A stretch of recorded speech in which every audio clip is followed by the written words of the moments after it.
seat. We said, donate the roses. You want it higher? Welcome all. Did everybody get their Cafe Americano or cup of tea? And if you haven't, you can get some Cafe Americano yet before you leave here. And there's also a treat in the table if you haven't tasted them yet. Thank you very much all for coming. And I'm honored that so many have come, and I see many familiar faces. And many of us are residents in McCauley, and we've lived, some of us for many years, some of us for not so many years, but we all know it's a rich neighborhood. If you're a visitor here, you know it's a rich neighborhood as well. We're rich in diversity, we're rich in cultures, incomes, even in the number of restaurants and businesses. And we celebrate that diversity. We celebrate in our festivals. We know that diversity from the neighbors who live on our streets or down the street, maybe even our neighbors next door. And we wanted, there's many stories in our community. There's the stories that the buildings tell. There's the stories that of the streets. You'll read about Church Street in here. The ground we walk on, as Gary and Sara discovered, also tells stories. They unearthed stories for us to read. There's the story of the people who lived here for many years, our seniors, and you'll see their stories throughout the book. And I'd like to introduce you to some of those seniors. We have Mrs. Spinelli here. Hi. Welcome. We have Bernice Storr. We have Jenny Malinchuk. Jean. We have, I know there's some seniors who weren't able to come, Antoinette Grenier. She's actually our neighborhood historian. She collects stories of our neighborhood, but she was unable to come. Ken Papas was interviewed. I don't think he's here today. Mr. Bruno. Alice Rodriguez was interviewed, but sadly she passed away. And Daisy Gregory was interviewed. There's also a social story, a history here within McCauley, and we wanted to tell that story as well. We're now known as Chinatown or Little Italy, but waves of immigration have shaped this community, and that's reflected both on Church Street, but also in our interviews. Terry Lusty was interviewed, and Susanna Wong. Is Susanna able to come here? There she is. And there's also a story of the orders that have been at work in this neighborhood. And Sister Rose Luby was interviewed. Is Sister Rose here? She could. Okay. And then there's the story of social activism. And that's also shaped this community. And for those interviews and stories, we have Bob McKeon. We have Kate Captain Quinn. And John Copeland. So you might have glanced at their stories or saw their photographs. Should I be going closer? Would that be helpful? But talk to these people after. And so we wanted to share these stories, and the opportunity came with a revitalization project here in McCauley. And so we put out the call, and people joined to a committee. And Jenny Malinchuk was on that, Paula Kerman, Gary Garrison, Alistair Henning, Alison Suvak, Janice Zubin, David Proden, and Sherry McKibben helped. And to make this vision a reality, we contracted with a number of people to do the bulk of the work. And I'm proud to introduce Gary Garrison and Sara Coumantarakis. Not quite. Close. Close. They are writers, and they will be sharing some of the stories that they've written with us. As a photographer, we have Alistair Henning. Paula Kerman was an editor, and the design was done by Vicky Wojcinski, and the proofing was done by all of us. And that was one of our learnings. It takes many eyes and hours, and then more hours and more eyes. And I know you will find a few mistakes in there.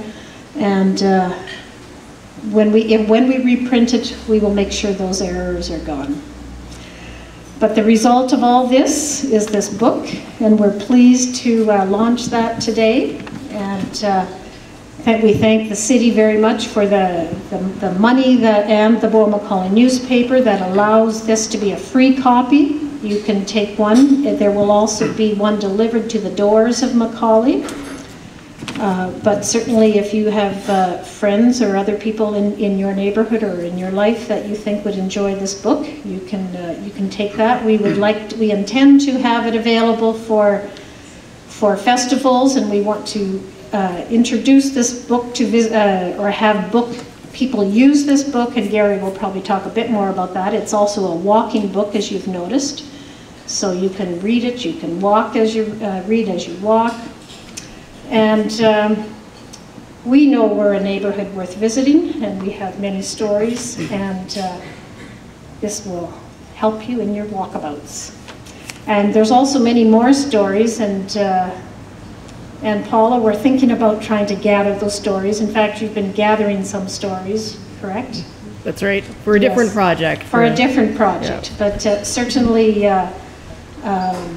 this book hopefully project can have a life of its own.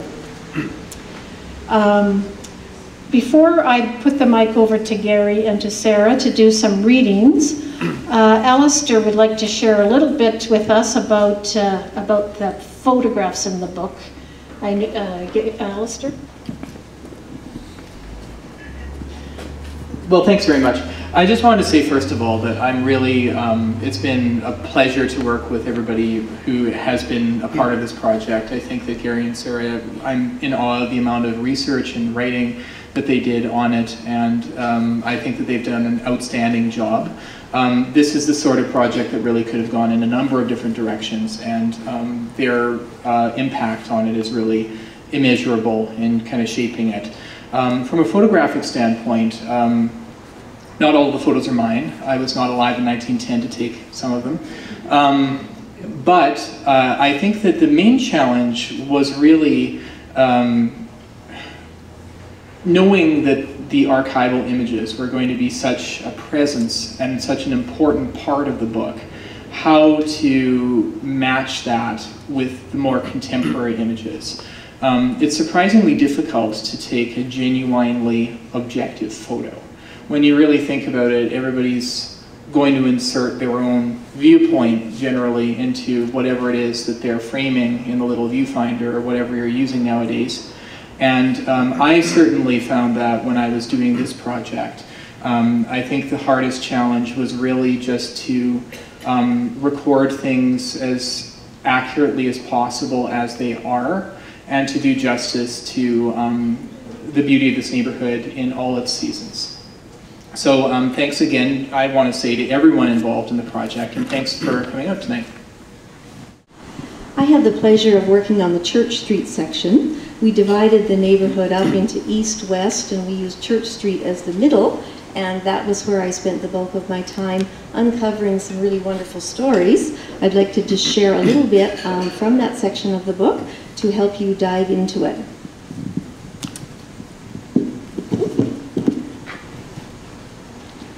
Many have speculated on the reasons so many churches have been built on 96th Street. It would appear that as immigrants arrived in Edmonton and made their way to Immigration Hall, which is a stop on the walking tour, they were already in a small working-class neighborhood where property was cheap and others of their ethnicity had begun to put down roots. Or perhaps it was because Hudson Bay Company owned all the property west of 101st Street. Or, as one person speculated, the rich folks built churches like McDougall and All Saints over on the riverbank, but the poor people could only afford McCauley. Whatever the reasons, Missionaries soon arrived to establish missions, which eventually created a string of churches along Kinestino, now 96th Street. A street, according to urban myth, that was cited in an edition of the Guinness Book of World Records and mentioned in Ripley's Believe It or Not. And there's no way to find out if that's really true or not. It is an urban myth. It was as the street with the highest density of churches in the world. Although the churches are of many denominations, they have much in common. They share a history of ups and downs as they encountered and sometimes weathered, sometimes not, the vagaries thrown at them by the shifting times and circumstances as Edmonton grew. As the history of Ansgar Danish Lutheran Church relates, they worked and loved and prayed and taught and learned and cried. They even complained, but they stayed and they won their battle by persevering. These people had come from backgrounds that were strengthened by church membership, and in their new land, they created communities through reliance on tradition and their ancestors' faith. Some churches failed, some were sold to other groups, some thrived, but all struggled to hang on during the thin times. I've lived in McCauley for between 2 and 3 years, and the one thing that has really, what I believe now about it, is that it's a neighborhood that keeps recreating itself. I think individuals like me, families, businesses, institutions, organizations, keep revisioning themselves and recreating in order to meet with the demands of whatever the times bring. So I wanted to read you the blurb on mustard seed, because of all the churches along Church Street, it seemed to me that mustard seed really exemplifies this idea of reimagining your future and then bringing it into reality. So the mustard seed is stop number 25 on the walking tour. This brick church, built in 1912 for $44,000, was first called Dutch Baptist and later First German Baptist. It had grown from an 1898 meeting of 17 people. They were mostly female domestics working in the homes of pioneer settlers in the Wetaskiwin, Milton, and Leduc areas, gathered together by Reverend Abraham Hagen, who preached the first German sermon in Edmonton. After renting space for a short time, the congregation built a church at 97th Street and 104th Avenue. It was dedicated in 1901. It was enlarged in 1908, and in 1912, the present brick building was built on land that was purchased from a lumber merchant and farmer. When Reverend Kramer came to the church in 1926, the young men's Bible class began sponsoring a German gospel radio program, which broadcast until World War II, to reach Germans in the surrounding area. In 1940, with the onset of World War II, the name of the church was changed to Central Baptist, and in 1943, an English evening service was added. The church grew to 625 members by its 60th anniversary. But the flight to the suburbs began soon thereafter, and in 1967, the remaining small congregation moved to the south side. In 1973, Friar's Steakhouse bought the property to offer licensed dining and dancing with live entertainment direct from Las Vegas. In 1979, after a brief iteration as the Mayflower, Danny Hooper's Stockyard nightclub opened for business there, advertising it as the city's first country music showroom. How many people here had to dance at Danny Hooper's? Exactly. That was a fun place. When Danny Hooper consolidated his numerous ventures, the church was again empty until 1993, when Mustard Seed moved in and began to offer many social services. It posted a sign by the door, "No Knives," and began to offer food to large groups of the hungry, poor, and began running programs like Emmaus Partners.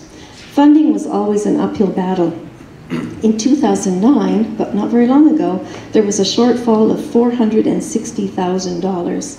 The Edmonton Sun reported that by New Year's Day of 2010, the coffers were full. Edmontonians have bestowed their own Christmas miracle. So, thank you. That's the Church Street bit, so I hope you enjoy it.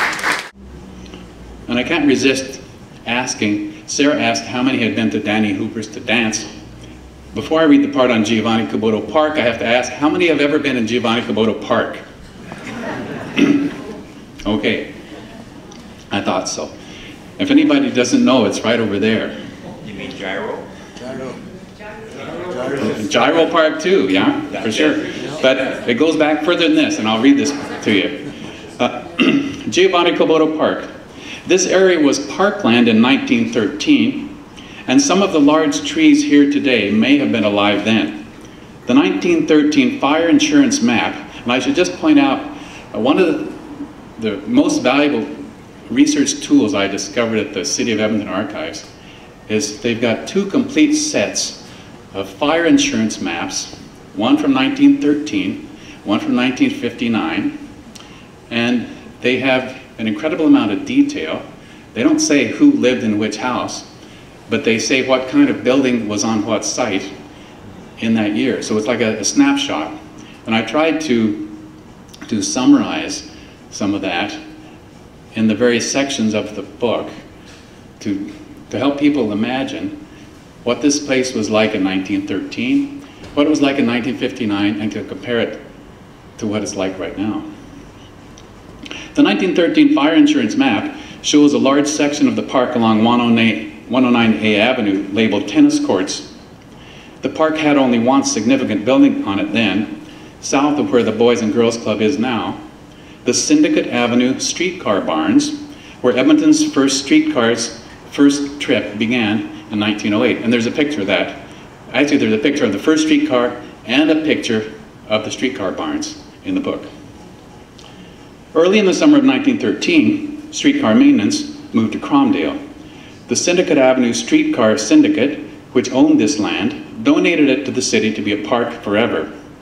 The city promised the site would be cleaned up by July 1st, 1913, but it wasn't. On August 19th, residents wrote a letter to the mayor to complain about rubbish and that, quote, traffic is permitted to cross the land in practically all directions. The problem was apparently solved soon afterwards. In September, 5 teachers were busy installing and arranging equipment in the barns, which were being renovated to become the Edmonton Technical School. The first day of day classes was October 15th. There were 12 students. Night classes began in January 1914. 2 instructors were added, and the student population reached 84 in February. The roster of night class instructors included J. Percy Page, who would later coach the Edmonton grads and become Lieutenant Governor of Alberta. The school moved to the 101st Street Market Building in 1923. At that time, the tuition for some full-term night classes was $2. The park was originally named Patricia Square in honor of Princess Patricia's Canadian Light Infantry. In 1922, it became Gyro Park No. 1, the city's first supervised park. On August 23rd, 1922, the grand opening of the park included a speech by Mayor Duggan, performances by the Newsboys Band, and an auto parade. Reports indicate that in 1925, 1,500 children used the park every day. During the 20s through the 50s, the northern end of the park had a community hall that hosted numerous dances, weddings, and social activities, as well as a drop-in center called the Comfort Station. According to the 1959 fire insurance map, the Patricia Lawn Bowling Club occupied about 1/4 of the frontage along 94th Street and extended 1/3 of the way into the park. There's a wading pool in the southern third of the park and a small shelter on 95th Street. The Boys Club opened its first clubhouse at the north end of the park in 1962 and began serving girls in 1971. It was renamed the Boys and Girls Club in 1976. Since then, it has provided after-school programs and recreational activities for children of all ages. It now operates under the combined authority of the Boys and Girls Club Big Brothers Big Sisters of Edmonton and area. Following a wave of Italian immigrants into McCauley, the area nearby came to be known as Little Italy in 1981. The park was later named for Giovanni Caboto, the Italian explorer, who is reputed to be the first European to set foot on mainland North America and Newfoundland. In 2001, a group of community members had a vision for the park that exists today.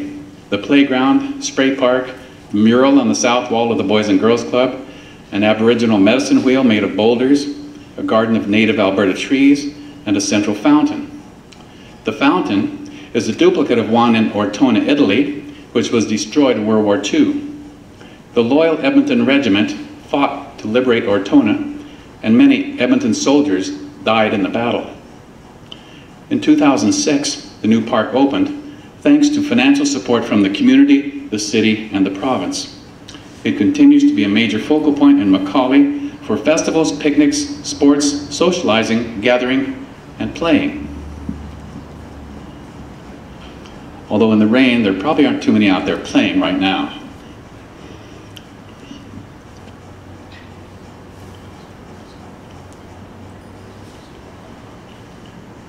And before I hand the mic over to somebody else, I want to read the piece about Alice Rodrigue, who, as Rosalie mentioned, I had the privilege of interviewing last July, about a month before she died. And it really underlined for all of us how important one of the motivating factors was for this project, and that was to preserve the history, the living history of key people in McCauley. And so it was a lucky bit of timing, but we did manage to get Alice Rodrigue's story in this book.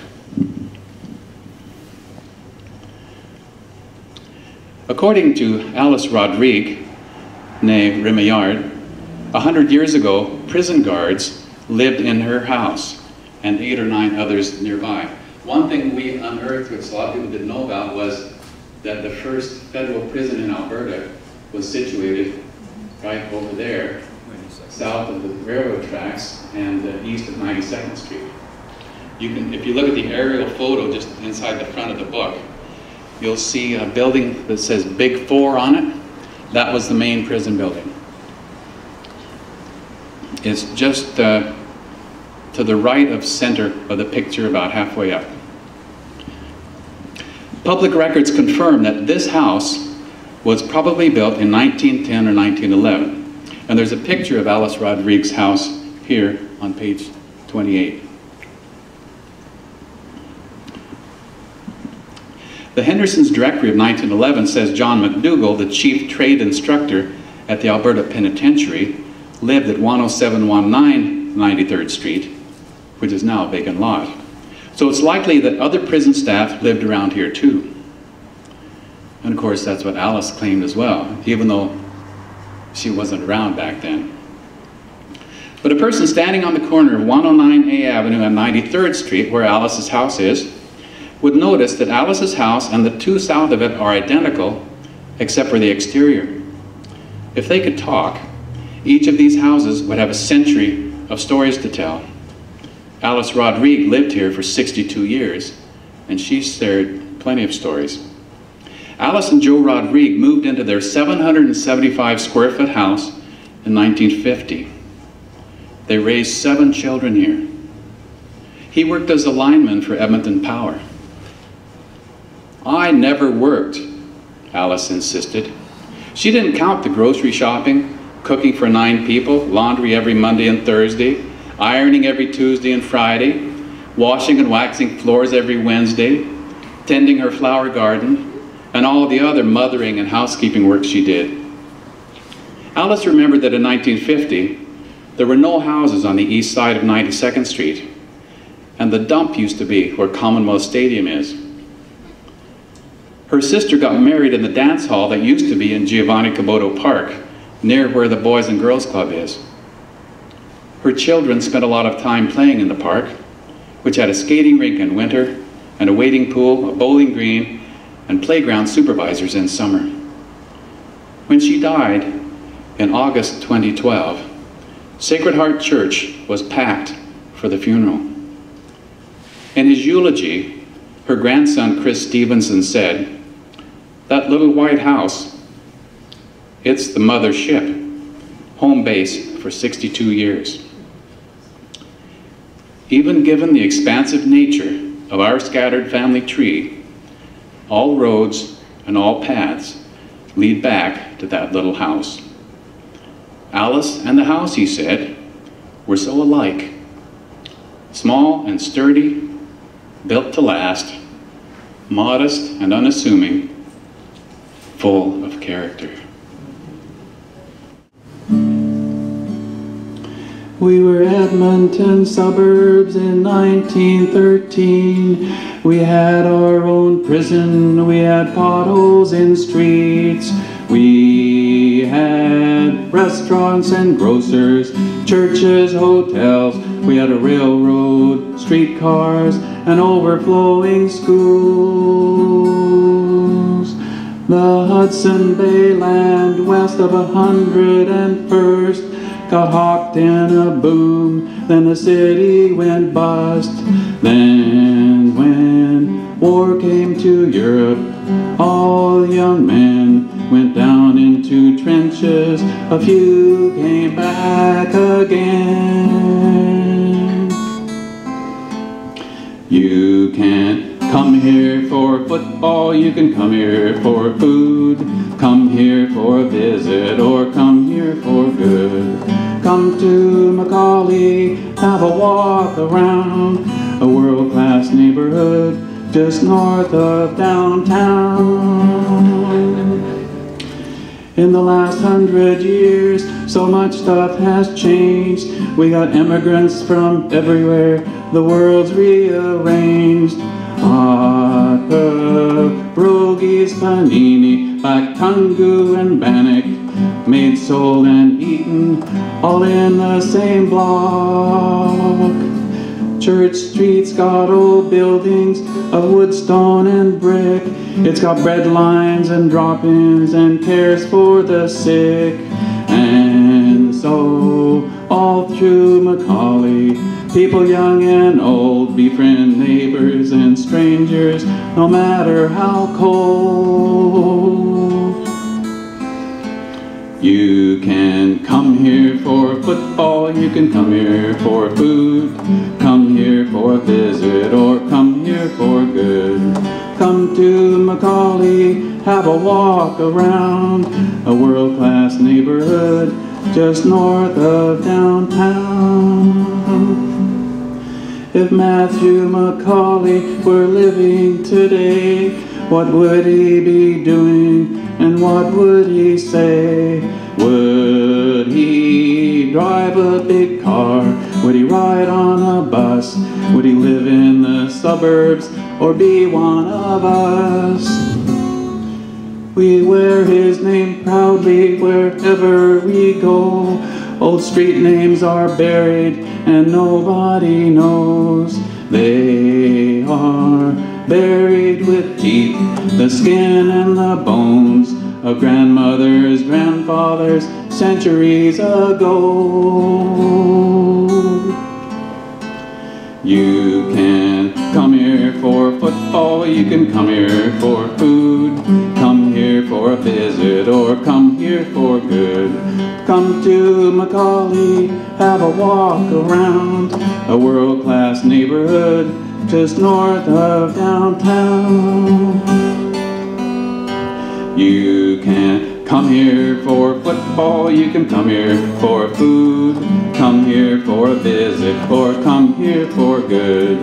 Come to McCauley, have a walk around, a world-class neighborhood just north of downtown.